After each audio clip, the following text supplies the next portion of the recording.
Praise the Lord. देवाला धन्यवाद देतो. आज देवाच्या वचनातून अभ्यास करण्यासाठी जी संधी देवाने आम्हाला दिली त्या संधीबद्दल देवाला धन्यवाद देतो.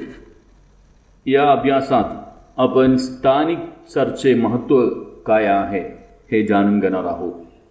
चर्चच्या उपस्थितीचे महत्त्व काय आहे, आपल्याकडे स्थानिक चर्च असावे का, आपण नियमितपणे चर्चला जावे का. आज अनेकांमध्ये निरनिराळ्या प्रकारचा संशय चर्चच्या संदर्भात आहे.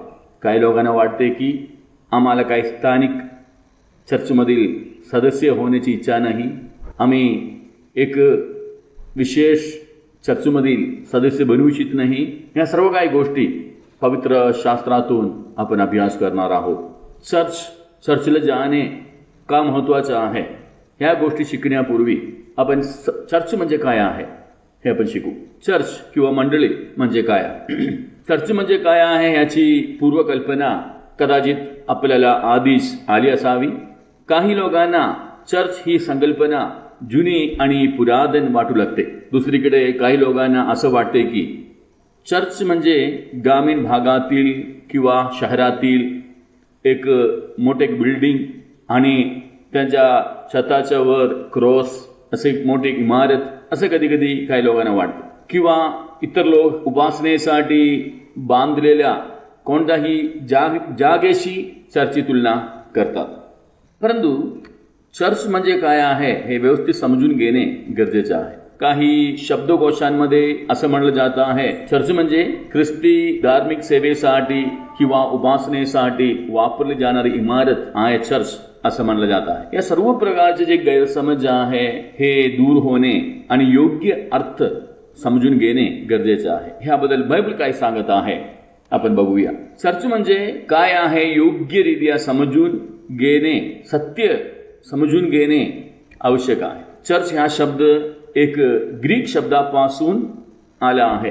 तो शब्द एक्लेसिया असा आहे. एक्लेसिया त्याचा अर्थ पुकारणे, बोलवणे, कॉल्ड आउट, पुकारले गेलेले, बाहेर बोलवलेले. नवीन करारामध्ये हे जो शब्द काही ठिकाणी आम्हाला समजून येत आहे. मत्ती शुभवर्तमान 16व्या अध्यायामध्ये येशूने असं म्हणले, मी आपली मंडळी रचीन व तिच्या पुढे अधोलोकाच्या द्वाराचे काहीच चालणार नाही. मी आपली मंडळी रचीन. जेव्हा आपण मंडळी म्हणतो तेव्हा स्थानिक मंडळी आहे आणि सार्वत्रिक मंडळी आहे. लोकल चर्चेस आणि युनिव्हर्सल चर्च. जे स्थानिक मंडळीतील सदस्य ते सर्व सार्वत्रिक मंडळीतील सदस्य असणे गरजेचे आहे.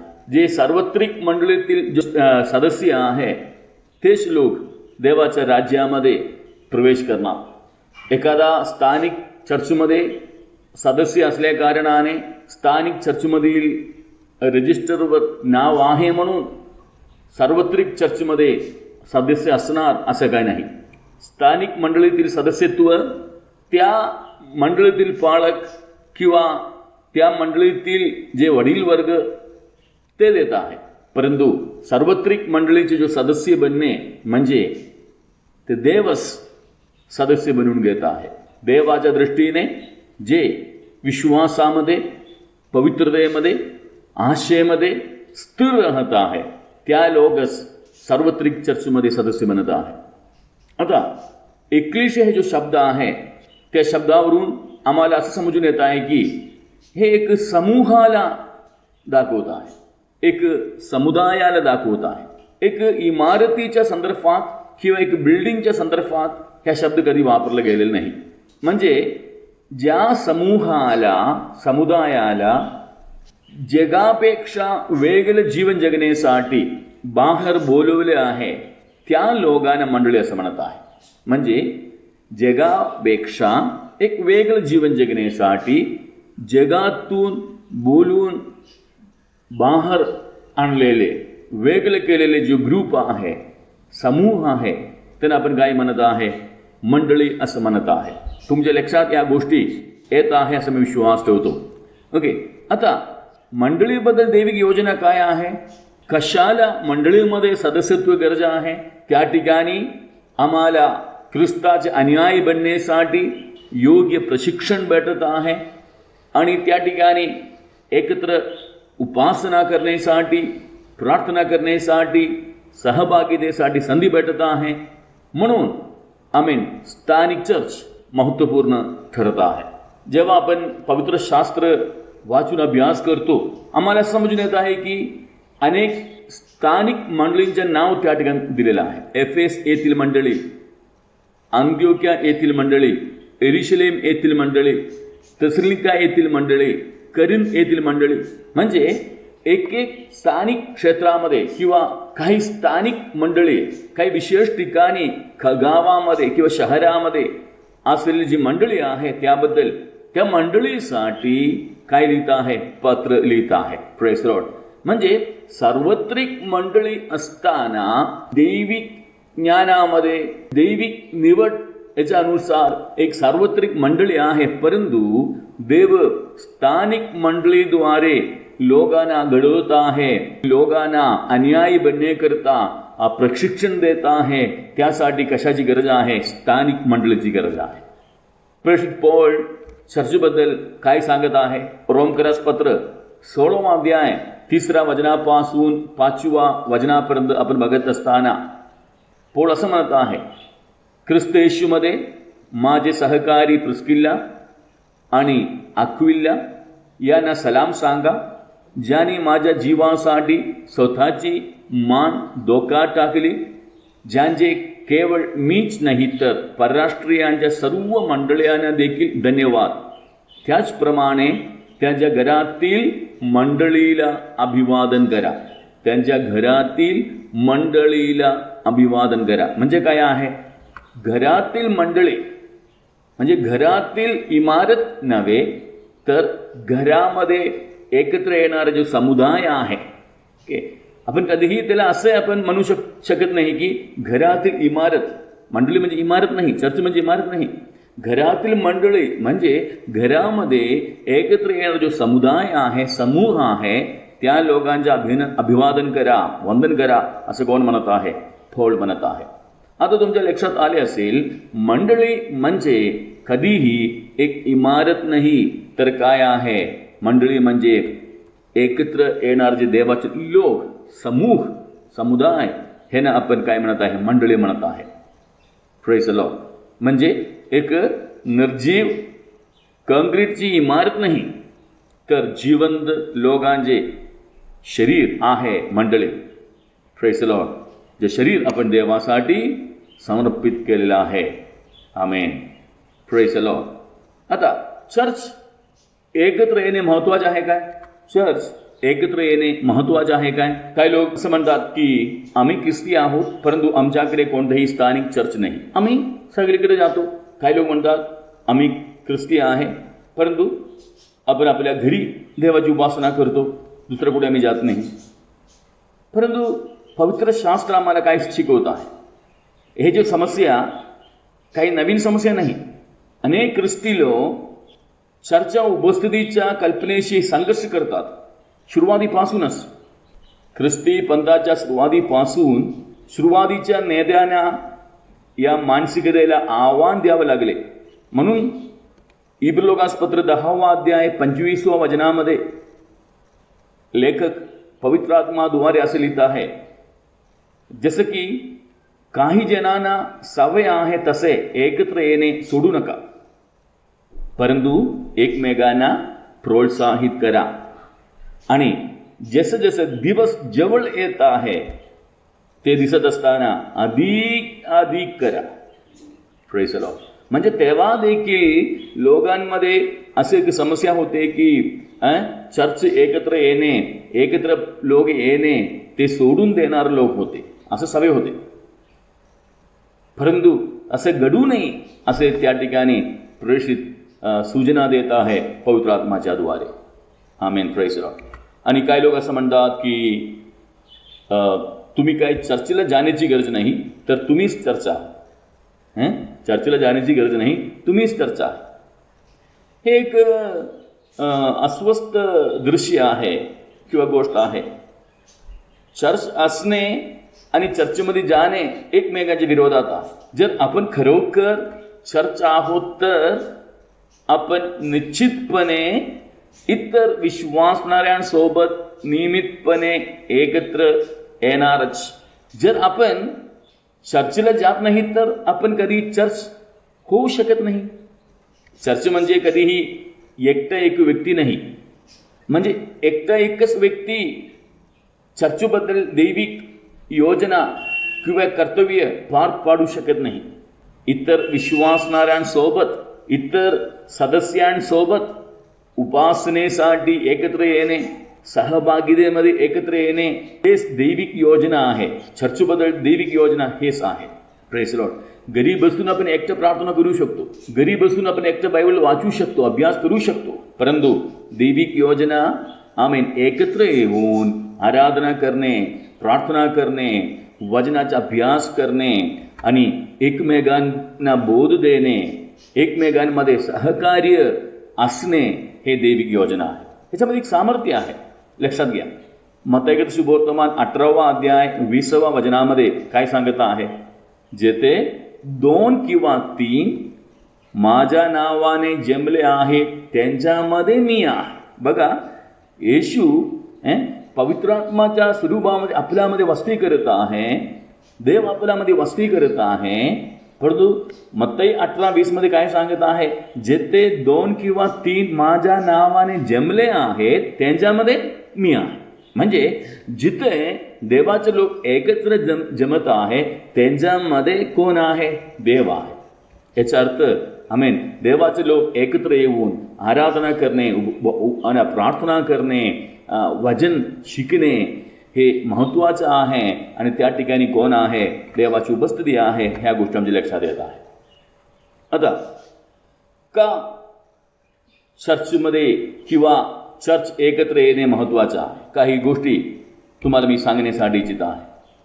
चर्चला उपस्थित राहणे ह्या बायबलच्या संबंधात आहे किंवा बायबलच्या अनुसार आहे आणि ऐतिहासिक देखील आहे. येशू ख्रिस्ताच्या शिष्यांनी ह्याबद्दल आमच्यासाठी काही गोष्टी मांडल्या आहेत. म्हणजे चर्चला उपस्थित राहणे बायबलच्या अनुसार आहे आणि इतिहासामध्ये देखील तसंच घडत होते. हे बायबलमध्ये आम्हाला पाहायला मिळत आहे. बायबल आम्हाला असं सांगते की चर्चमध्ये जाणे आवश्यक आहे जेणेकरून आपण इतर विश्वासणाऱ्यांसोबत देवाची उपासना करू शकतो आणि आपल्या आध्यात्मिक वाढीसाठी देवाचे वचन आपण शिकू शकतो. पहिल्या शतकातील मंडळी प्रेक्षितांच्या शिक्षणामध्ये, सहवासामध्ये, भाकर मोडण्यात आणि प्रार्थना करण्यात तत्पर होते. त्यासाठी स्वतःला समर्पित केले होते. प्रेषितांचे कृत्ये 2 अध्याय 42 वचनामध्ये आम्हाला पाहायला मिळत आहे.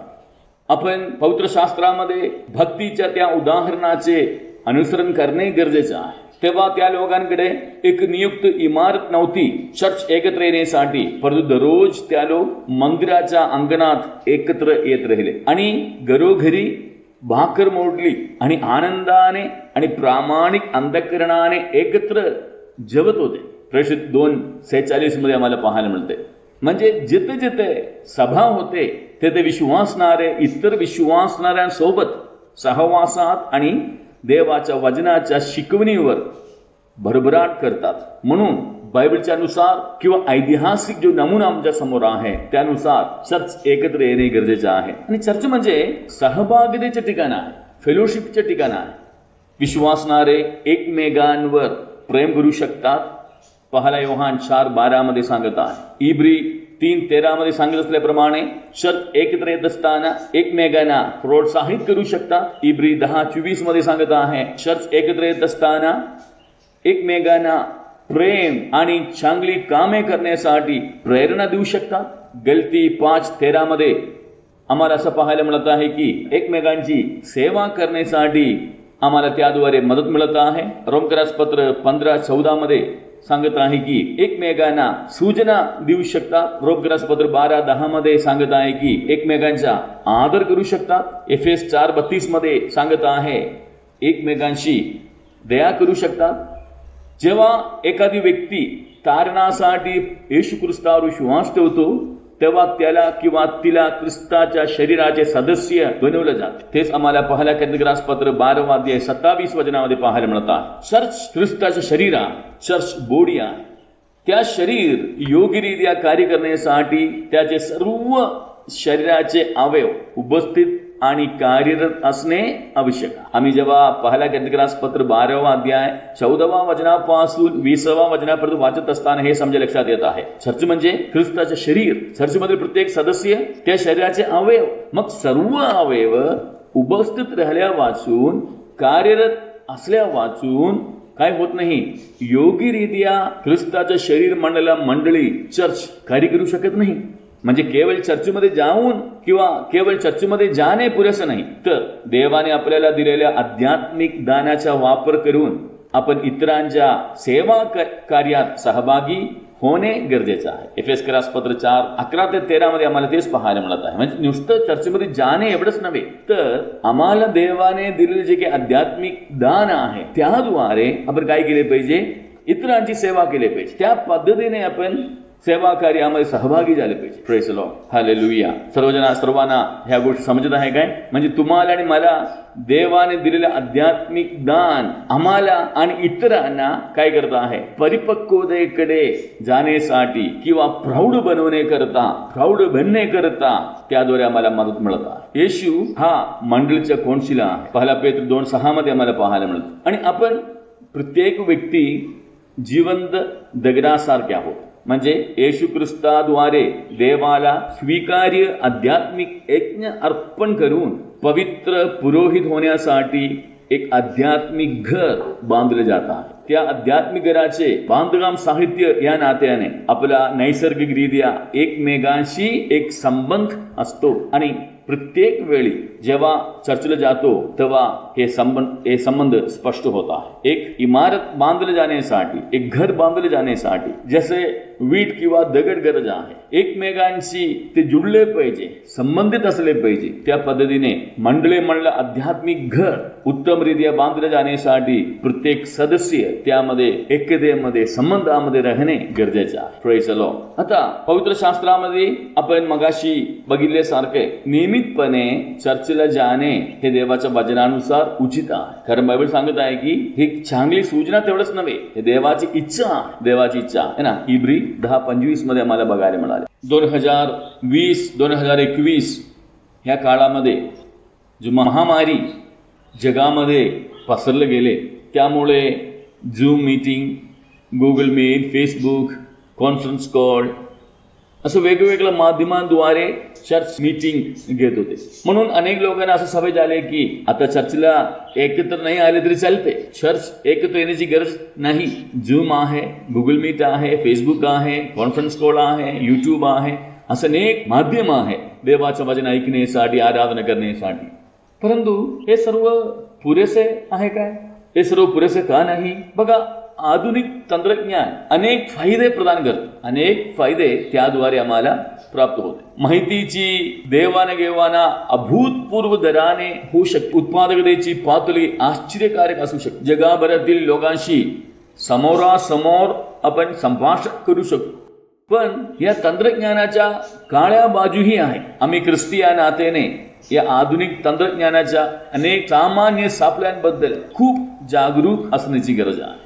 ऑनलाईन उपदेशाला उपस्थित राहणे आणि ऐकणे वाईट नाही, परंतु एखाद्या ठिकाणी एकत्र जमून इतर विश्वासणाऱ्यांसोबत एकत्र बसून देवाची आराधना करणे आणि बाळगासमोर बसून देवाचे वचन ऐकणे हे वेगळं आहे. जे काही वैयक्तिक संबंध आहे एकमेकांबरोबर, त्या संबंधाची शक्ती कधीही कमी लेखू नये. समजा मला माझ्या पत्नीशी फोनवर बोलणे आवडत असेल, पण फोनवरचे जे संभाषण आहे तिच्या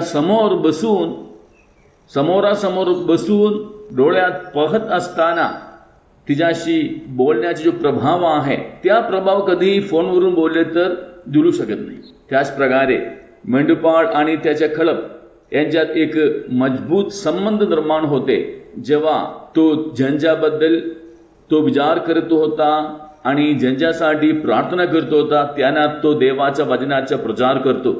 पवित्र आत्मा उपदेशक आणि त्यांचे ऐकणारे ह्या दोघांमध्ये डोळ्यांच्या संपर्क, चेहऱ्यांवरील हावभाव आणि देहबोली यांचा अनन्य वापर करून प्रवचनाच्या वेळी त्यांच्यामध्ये एक शक्तिशाली संबंध निर्माण करतो. एक पालक त्याच्या श्रोत्यांच्या दृश्यमान प्रतिक्रिया प्राप्त करू शकतो.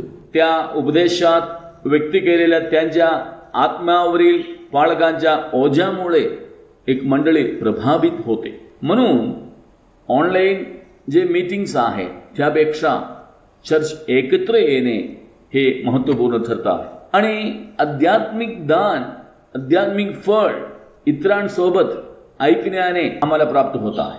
जेव्हा चर्च एकत्र होते तेव्हा पवित्र आत्मा अद्वितीय आणि शक्तिशाली मार्गाने कार्य करतो, जे वैयक्तिक आपण प्राप्त करू शकत नाही. जेव्हा एखादी मंडळी एकत्रितपणे उपदेश केलेल्या वचनाखाली बसते तेव्हा ऐकणाऱ्यांमध्ये जबाबदारीची एक पातळी स्थापित केली जाते आणि एकमेकांना ते प्रवचन लागू करण्यास उद्युक्त केले जाते. उपदेश केलेल्या वचनासह काहीतरी करण्याची आणि त्याचे पालन करण्यासाठी, मदतीसाठी आणि सामर्थ्यासाठी एकमेकांवर विसंबून राहण्याची मोठी जबाबदारी अशा प्रकारच्या सामुदायिक जीवनात अस्तित्वात आहे. आणि सार्वजनिक उपदेशामुळे सामुदायिक शिष्यत्व प्राप्त होते. ख्रिस्ती या नात्याने आपल्या वैयक्तिक वाढीसाठी स्थानिक चर्चमध्ये एक शिष्यत्वाचे काही प्रकार आवश्यक आहेत. परंतु वैयक्तिक शिष्यत्व हे पवित्र लोकांच्या सांप्रदायिक सभेसाठी, देवाच्या वचनाच्या घोषणेसाठी एक अद्भुत पूरक असले तरी ते कधीही त्याच्या जागा घेऊ शकत नाही, कारण ते चर्च आवश्यक चिन्हापैकी एक आहे. जेव्हा संपूर्ण चर्चने देवाच्या वचनाची घोषणा केली, ऐकली, तेव्हा तो शब्द पुढील संभाषणाचा आधार बनतो आणि त्यानंतरच्या शिष्यत्वाच्या संभाषणामध्ये वाढ होतो. प्रवचन सर्वांना एकच पानावर मिळते. वैयक्तिक शिष्यत्व त्या पृष्ठाच्या तपशिलावर विस्तारित होते. आधुनिक तंत्रज्ञानाबद्दल बरेच काय आहे ज्याची देवाच्या उद्देशासाठी आणि गौरवासाठी पूर्तता केली जाऊ शकते. परंतु तंत्रज्ञान जे करू शकत नाही ते म्हणजे आपण आध्यात्मिकरित्या वाढण्यासाठी आणि आपल्या आत्म्याची काळजी घेण्यासाठी देवाचा एक डिझाईन आहे, त्या डिझाईनच्या जागा घेऊ शकत नाही. स्थानिक चर्चमधील प्रत्येक ख्रिस्तीसाठी देवाचे शक्तिशाली आणि अद्वितीय हेतू आहे. अशा अनेक उद्देशांना चालना मिळते जेव्हा देवाच्या मुक्ती मिळालेल्या लोकांचे एक गट त्याच्या प्रचारित वचनाद्वारे देवाकडून ऐकण्यासाठी प्रत्येक आठवड्याला वैयक्तिकरित्या एकत्र येण्याचा करार करतो. प्रत्येक ख्रिस्ती व्यक्ती इतर ख्रिस्ती व्यक्तींबरोबर त्या स्थानिक चर्चमध्ये दर आठवड्याला त्या मंडळीच्या मेंढपाळाकडून देवाच्या वचनाचा उपदेश ऐकण्यासाठी एकत्र येणे आवश्यक का आहे, याची गरज काय आहे. बघा, ह्याबद्दल काही गोष्टी मी तुम्हाला सांगू इच्छित आहे. देवाचं वचन ऐकण्याच्या द्वारे ख्रिस्ती व्यक्तीचा विश्वास वाढत आहे.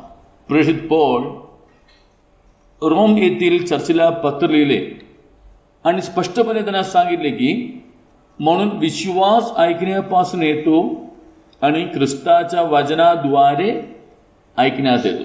रोमकरास पत्र 10 अध्याय 17 वचनामध्ये आहे. म्हणजे याचा परिणाम केवळ अविश्वासू लोकांसाठीच नाही तर जे विश्वासणारे आहे त्यांच्यासाठी देखील आहे. देवाचं वचन ऐकण्याच्या आणि त्याच्या अधीन होण्याच्या स्पष्ट हेतूने आलेला इतर लोकांसमावेत जिथे प्रचार केला जातो तिथे उपस्थित राहून ते ऐकण्यासाठी आणि त्यात व्यस्त राहण्याकडे आमच्या सर्वाधिक कल असेल. तुमच्या स्वतःच्या मेंढपाळाकडून देवाचं वचन ऐकणे हे देवाच्या घोषित वचनाच्या इतर प्रत्येक भेटीपेक्षा वेगळा आहे.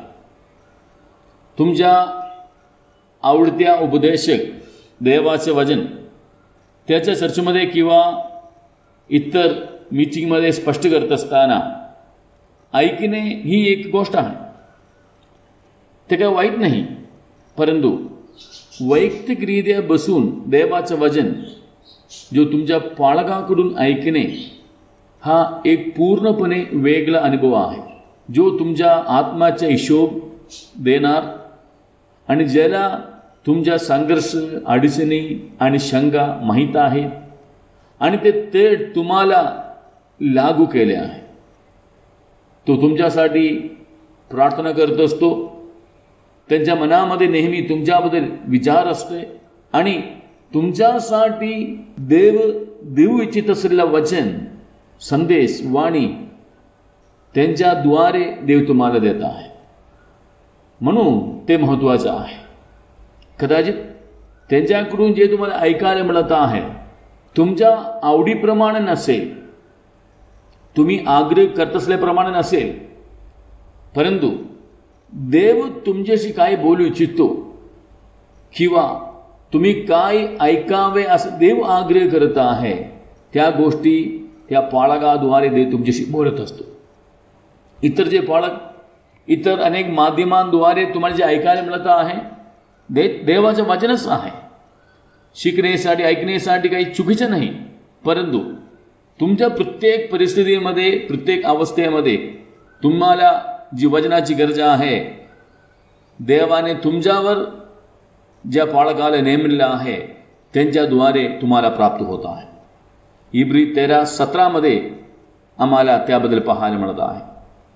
आता प्रत्येक ख्रिस्ती व्यक्ती पवित्र शास्त्र ऐकण्यासाठी इतर विश्वासणाऱ्यांसोबत साप्ताहिक येशूची उपासना करण्यासाठी एकत्र जमले पाहिजे.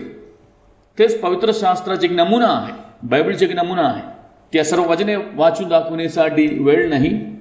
प्रेषितांची कृत्ये 20वा अध्याय 7वा वचन, पहिला कोरिन्थीय पत्र 16वा अध्याय 2रा वचन, प्रेषितांची कृत्ये 2:42, कलसीय पत्र 3:16, पहिला कोरिन्थीय पत्र 16:19, कलसीय पत्र 4:15, रोमकर पत्र 16:5, तसंच याकोब 2:2, स्तोत्र 84:4, स्तोत्र 92:13, या सर्व वचनातून आपण जात असताना आम्हाला समजून येत आहे की देवाचे लोक एकत्र येऊन प्रार्थना करणे, आराधना करणे, वचन ऐकणे, भाकर मोडणे हे महत्त्वाचं आहे.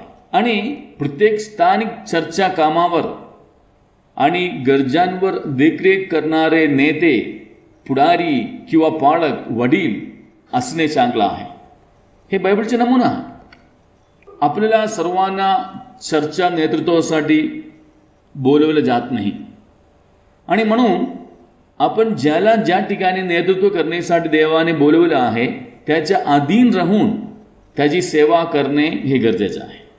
बघा, बायबल हेच आम्हाला शिकवत आहे. प्रेषितांची कृत्ये 14:23, तीताला पत्र 1:5, इब्री लोकास पत्र 13:7, इब्री 13:17, पहिला तिमोथी 5:17, पहिला तसलिकरास पत्र 5:12 आणि 13, फिलिप्पीरास 1:1, पहिला कोरिन्थ 12वा अध्याय 28वा वचन, पहिला पेत्र 5:1-2, प्रेषितांची कृत्ये 20:17. ह्या वचन तुम्ही वाचून बघा. ह्या वचनांमध्ये मला काय पाहायला मिळत आहे, म्हणजे प्रत्येक चर्चेसाठी, त्याच्यावर देखरेख करण्यासाठी, नेतृत्व करण्यासाठी देव काय करत आहे, प्रत्येक व्यक्तीला देव नेमत आहे. त्यांच्या अधीन राहणे मंडळीतील लोकांची जबाबदारी आहे. हेच आम्हाला बायबल शिकवत आहे. सामुदायिक उपासना कशी अद्वितीय आहे.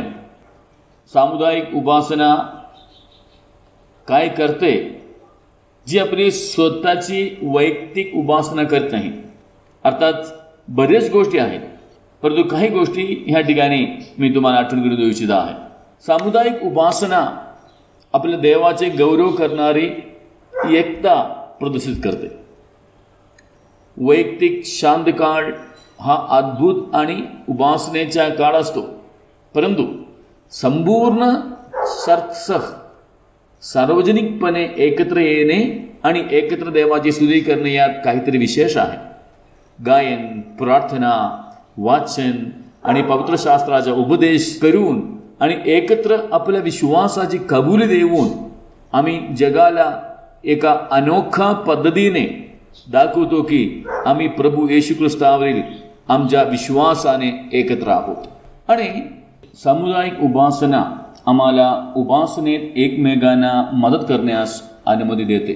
चर्च म्हणून एकत्र उपासना करण्याचा एक मोठा फायदा म्हणजे आपण एकमेकांना देवाचे वैभव समजून घेण्यास आणि आनंदाने प्रतिसाद देण्यास मदत करू शकतो. हे आपल्या उपासना सभेच्या संरचनेत संगीतकारांच्या त्यांची वाद्य वाजवताना, आपण एकत्र मोठ्या आवाजात गीत गाताना, प्रवचन तयार करण्यासाठी कठोर अभ्यास केलेल्या पालकाच्या कार्यात आणि इतर मार्गाने देखील घडते. म्हणजे या सर्व गोष्टींद्वारे काय होतं आहे, एकमेकांना उपासनेमध्ये मदत करण्यासाठी आम्ही समर्थ बनत आहे. जेव्हा आपण एकत्र जमतो तेव्हा देवाची उपासना करण्यासाठी एकमेकांना मदत करण्यासाठी काही महत्त्वाची गोष्टी आहेत. एक, नियमितपणे सभेला हजर राहणे. म्हणजे प्रत्येक सभेमध्ये हजर राहण्यासाठी आम्ही तयार असणे.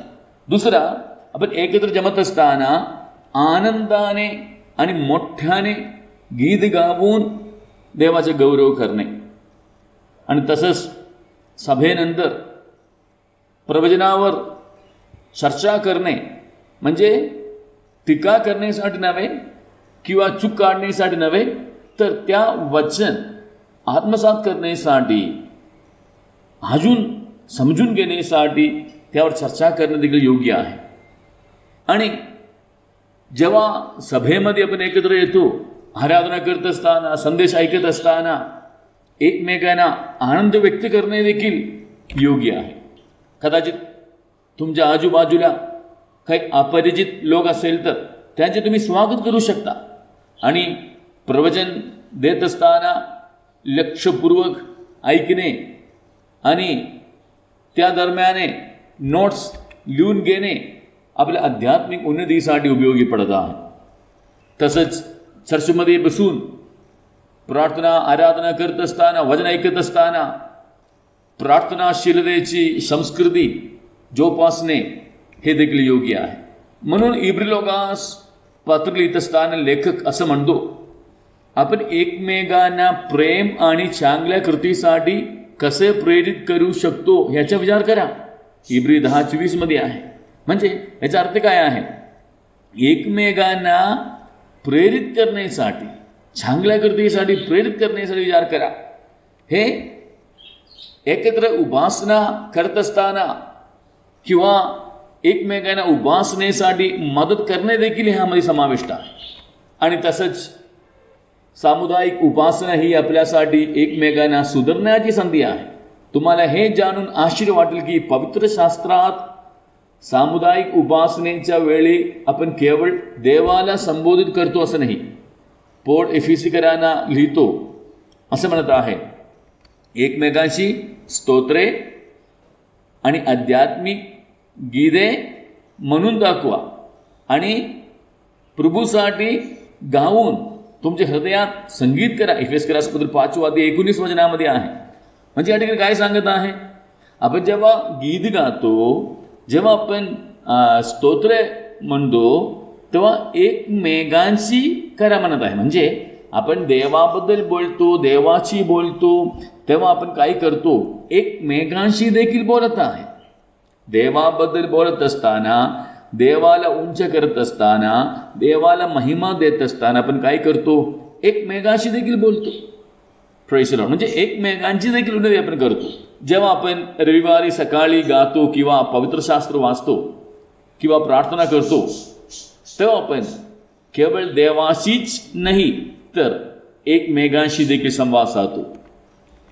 हे महत्त्वाचे का आहे, कारण आपण दुर्बल लोक आहोत, ज्यांना पवित्र शास्त्रातील महान सत्यांची सतत आठवण करून देण्याची गरज आहे. पेत्राने लिहिल्याप्रमाणे, म्हणून मी तुम्हाला नेहमी या गोष्टींची आठवण करून देईन, जरी तुम्ही त्या जाणता आणि तुमच्याकडे आत्ता असलेल्या सत्यात दृढपणे स्थापित आहात. म्हणजे तुम्हाला ते माहीत असले तरी, तुम्ही त्यामध्ये दृढ असले तरी मी काय करणार, नेहमी याच्या आठवण करून देणार. 2 पेत्र 1:12 वचनामध्ये आहे. म्हणून इतरांकडून ऐकणे इतर लोक देवाची आराधना करत असताना, इतर लोक देवासाठी गीत गात असताना, आम्ही एकत्र त्यांच्याबरोबर आम्ही बसत असताना, आराधना करत असताना त्यांच्याकडून जे काही आम्हाला ऐकायला मिळत आहे त्याद्वारे देखील आपली आध्यात्मिक उन्नती होत आहे. ह्या जीवनामध्ये टिकून राहण्यासाठी आम्हाला या गोष्टींची आठवण करून देण्याची गरज आहे. आणि आमची सामुदायिक उपासना वेळ कदाचित आम्ही एकमेकांसाठी असे करण्याचा सर्वात महत्त्वाचा एक मार्ग आहे. Praise the Lord. हे जग तुटलेले असूनही आपण आनंद कालासाठी बनलेले आहोत आणि त्या सत्याच्या प्रकाशात आपण जितकं अधिक कार्य करू तितकंच आपण या जीवनाचा उपयोग देवाच्या गौरवासाठी करू शकतो. अशा प्रकारे प्रत्येक रविवारी देवाची त्याच्या लोकांसोबत सदैव स्तुती करणे काय असेल ह्याची आपल्याला आठवण करून दिली पाहिजे. जीवन कठीण असू शकतो आणि जेव्हा आपण कठीण काळातून चालत असतो तेव्हा आपल्या प्रभूची वचने आणि त्याने आपल्यासाठी तयार केलेले अंतिम निवासस्थान जवळजवळ एखाद्या काल्पनिक कथेसारखे दूरचे वाटू शकते. तेव्हा त्या क्षणाचा आस्वाद घ्या जेव्हा तुम्ही ख्रिस्तामध्ये बंधू आणि बहिणींनी वेढलेले असता, जे त्याच्या महानतेने आनंदित होतात. जेव्हा स्वर्ग खरं वाटतो तेव्हा त्या वेळेचा आनंद घ्या, कारण तुम्हाला माहीत आहे की तुम्ही या बंधू बहिणीसोबत आणि लाखो लोकांसोबत आनंद काळपर्यंत उपासना करा. Praise the Lord. म्हणून बंधू बहीण एकत्र येऊन देवाची आराधना करणे कधीही आम्ही कमी लेखू नये, तुच्छ मानू नये. त्याचं महत्त्व आम्हाला कळले पाहिजे. Praise the Lord.